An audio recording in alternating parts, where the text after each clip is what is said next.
Now, delighted to say Kathryn Dane is with us. Kathryn, how are you? I'm the very best. Thanks for having me. 25 all draw in fairly dramatic circumstances. You guys were celebrating like it was a win at the end.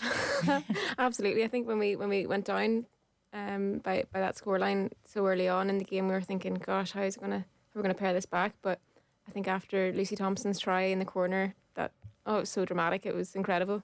We were really happy just to claw back that draw in the end. I think we were a bit disappointed in our overall performance. We probably would have liked to have beat Connacht, but just the way the game went, we were happy to take the draw. Yeah. Sometimes when you do get out of jail like that, it's actually better than a victory because you can be a bit complacent after a win, whereas actually with this you get the whole analysis of why the hell were we so far in the hole anyway, but you still get the absolute adrenaline rush of coming back the way you did. Yeah, absolutely. And I think it's testament to the younger girls and the impact of our bench that came on and actually finished out that game, and we stayed persistent all the way to the end, which is huge considering the scoreline. Yeah, the impact from the bench was definitely something I noticed. And even when you think back to last season and getting those wins, how important that was for the growth and the rise of Ulster Rugby. Absolutely, the depth that we have in the squad now is huge, and the youth that is coming through thanks to those performance pathways. We are seeing girls that are able to perform at that top level, and I think Stacey Sloan came off the bench, scored the try, and just incredible. We just have that impact. What are those performance pathways? What does that look like? So I suppose there's under 18, under 16 interprovincial pathways, and then Ireland now have their what do they call it? NTS, National Talent Squad. That's right, system. yeah. So they have that, and their under 20s, Six Nations squads and things like that. So they have access to kind of top level coaching and resources now, which is just setting the platform for better senior rugby. Yeah, it's great to see. And when you think of the girls that are playing, say with Ireland with the 20s, you have the senior setup, the contracted players, all of that too. What is that blend like? Because you have girls coming in and out, and it's a little bit different. Yeah, it is different. We have girls like Brittany Hogan, Sophie Barrett, Sive McGrath, Fiona Chute, India Daly that are training with the Ireland programme kind of during the week, and we don't have them on the Tuesday night for training, but when they come in on the Thursday, it's like all guns blazing. Luckily, we've had enough access to them throughout the Interpros to know, okay, this is the standard that we're training at on a Tuesday night, and then when they come in on a Thursday, it doesn't really upset things. It's actually that extra bit of energy, bit of oomph.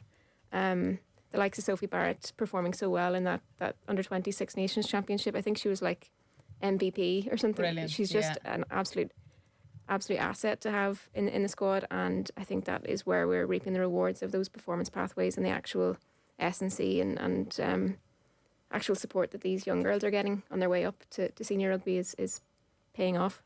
Presumably that's a very different pathway than you would have had even like 7, 8, 9 years ago.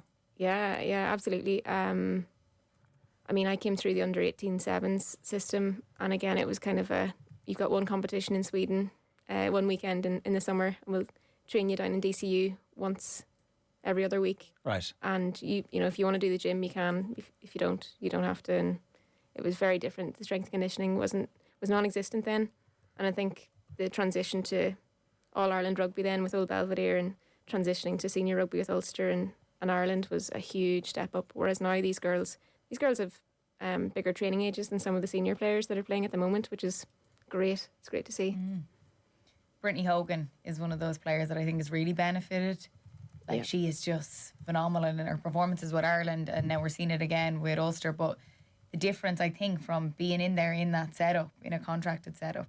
Yeah, absolutely. Brittany's a year or two younger than me, and I remember starting out at senior Ulster with her. Maybe it was under 18s. And again, I think she came from hockey, so she had no rugby background at all, and her trajectory has been absolutely massive. Just that access to quality S&C, quality coaching. It's amazing. Like the sky's the limit, and we haven't even.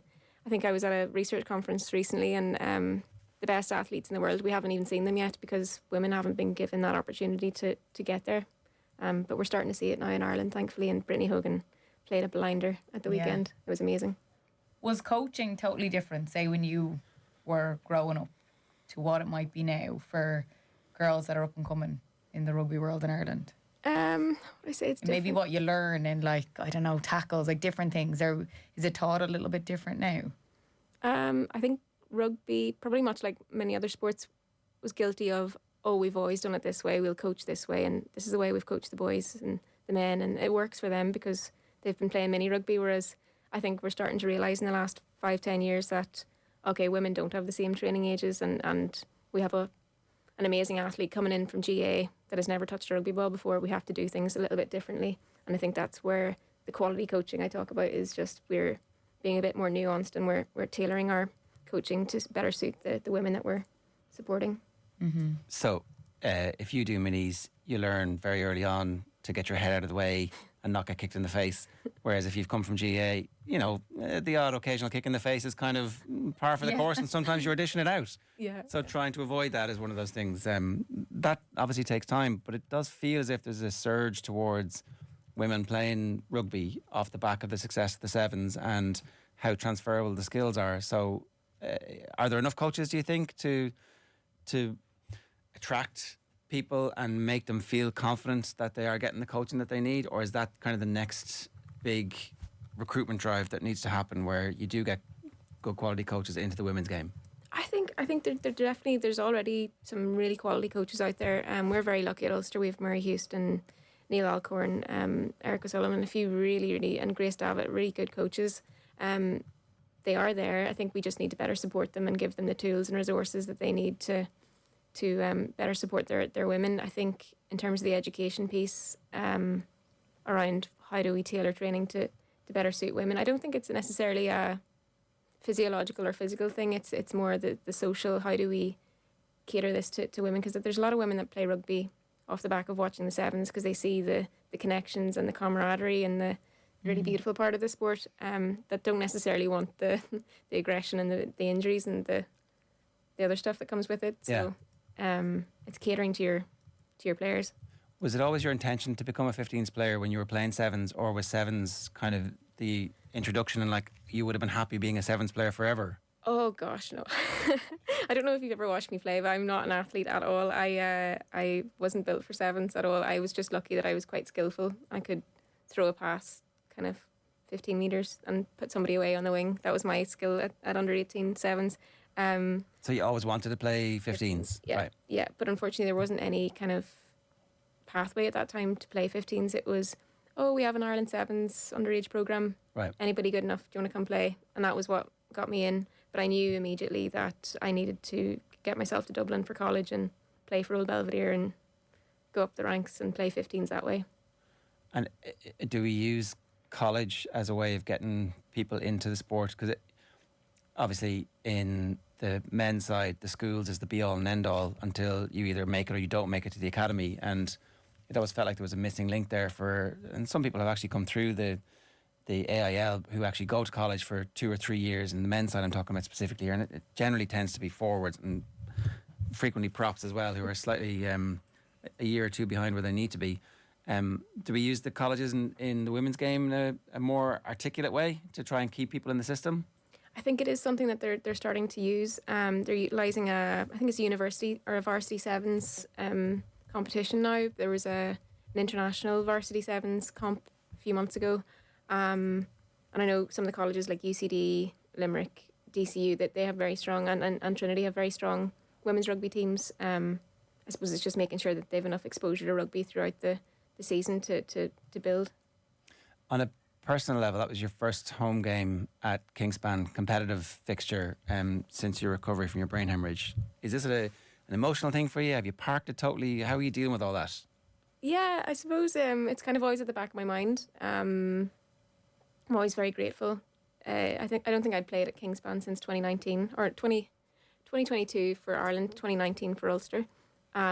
So being able to run out was really, really special. I think we've been training there the last few months, so I knew the pitch. But it was a big moment for me, big milestone. I do get emotional, but more so grateful. I think like, oh, tap on the back, well done you for persevering and getting there. It must have seemed very far away at various stages. Oh my gosh, yeah. I think I was asked last week, do you know, if somebody told you you'd be running out in Kingspan 18 months from this, what would you say? And I said I would be laughing, because I was in such a dark place for a long time. I think for like the first 6 months I was very unwell, so think I've persevered very well. I presume that's a combination not just of physical unwell, but also just the mental difficulties of like, why did this happen to me? How do I recover from this? What does the future look like? All these things that come into sharp relief when something like that happens to you. Absolutely, yeah. And I mean, mine's a really extreme case of a brain hemorrhage, but it happens to athletes all the time when they have, big knee injuries or that need reconstruction, those sort of things. Like, you do question your identity. And for so long, I've been Kathryn Dane, the rugby player, and suddenly when that's in flames, you think, gosh, well, who am I really? And you're going through that identity battle of who can I become now that I don't have rugby. So that was out of the equation for a long time. And I was lucky to have the psychological supports to remind me, okay, you can add value in other parts of life. You don't have to be Kathryn Dane, the rugby player, which is really huge for me. And I think for other athletes that have been through longer term injuries, that's where the biggest wins are. How has your life changed since going through something traumatic like that? How has it changed? I am definitely more present. I try to be a lot more in the moment.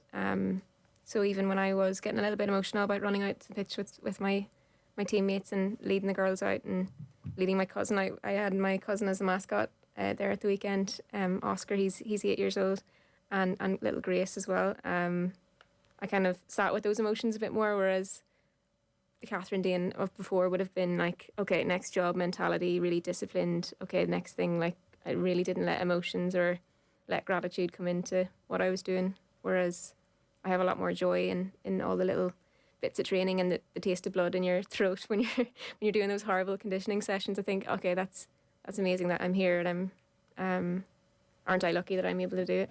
So that's probably the only change. And is that with the help that you get after, the supports you get afterwards, that the mental side of things, trying to get back there, trying to get back to that place where you're playing again, is that all the support that maybe you went through? Yeah, absolutely. It was definitely down to all the psychological support, and even the physical supports that I had too. There's a big element of that holistic care and making sure that I got the support I needed throughout the process. I think, honestly, reflecting back, 80% of me getting back on the rugby pitch was probably the psychological battle as opposed to the physical thing. And I really do count my blessings every day that I have been able to recover to such a high level of physical performance, because a lot of people in my position don't. And similarly for musculoskeletal injuries, like they don't always get back to that elite level. So I just very, very lucky. And smiling. Pardon my ignorance in this question, but were those psychological supports offered to you because you were somebody who'd gone through a brain hemorrhage, or were they offered to you because you were a high performing rugby player? Do you know what I mean? Was it separate to, would anybody in the NHS, for example, have had that, or was it something specific to you being an Ireland player? Oh, I think every young person that goes through a stroke in the NHS or in the South, they get offered psychological supports, right, for sure. It's kind of one of the big rocks of recovery, and especially as a younger person. So thankfully I had that, and yes, I did have the pre-existing supports thanks to like Rugby Players Ireland with Tackle Your Feelings, and we had therapeutic help that way. And then through Ireland as well, we had psychological supports through their own kind of discipline there. Because it just sounds really interesting.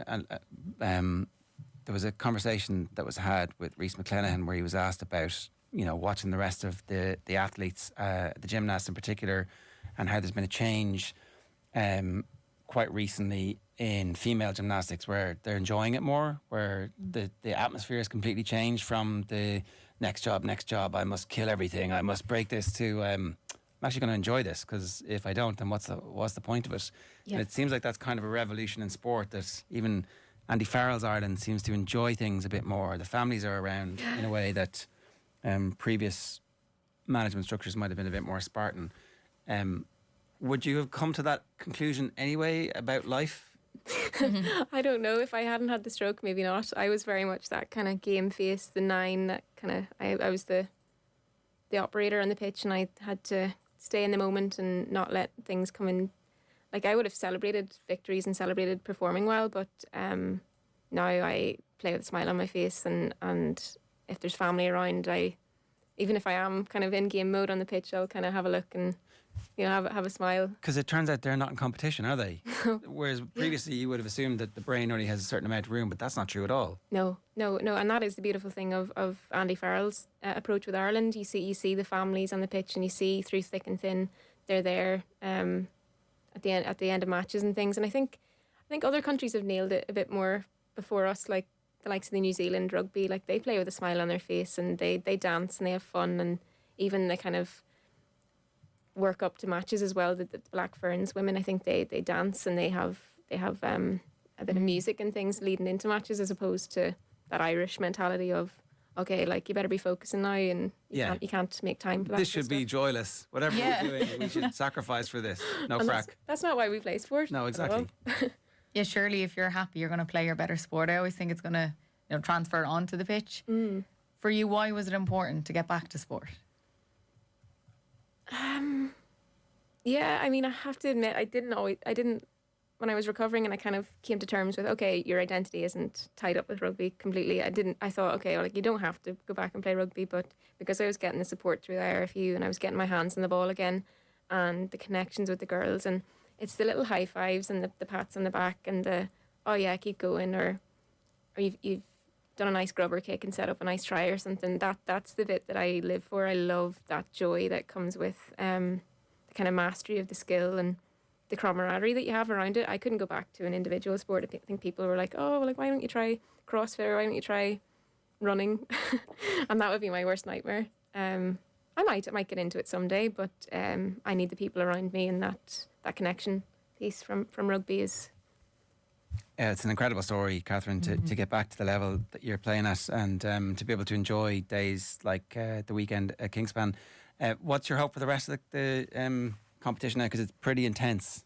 It's pretty intense. I mean, Munster did a job on Leinster last weekend, so it's all up to play for. We were really hoping, we're trying to push for that for a second final, so we're hoping that we can put a performance against Leinster this weekend at home. We have to fix our little bits of detail and try and maintain that focus a little bit longer and a bit earlier in the game to hold Leinster out. They've got a lot of threats and a lot of girls that I would have played with and against over the years, so we know them all too well. We'll do our homework, but we'll try and just keep pushing on for Saturday. And the fact that all of the provinces are competitive, which is great to see this year. Yeah. Honestly, anything could happen. Yeah, it's wide open. Yeah, it is, and hopefully it's good to watch as well. Absolutely. Listen, we wish you the very best of luck with everything, whatever's coming for the rest of the season. I mean, it's important, obviously, but your recovery has been spectacular. So thanks a million for sharing it again with us.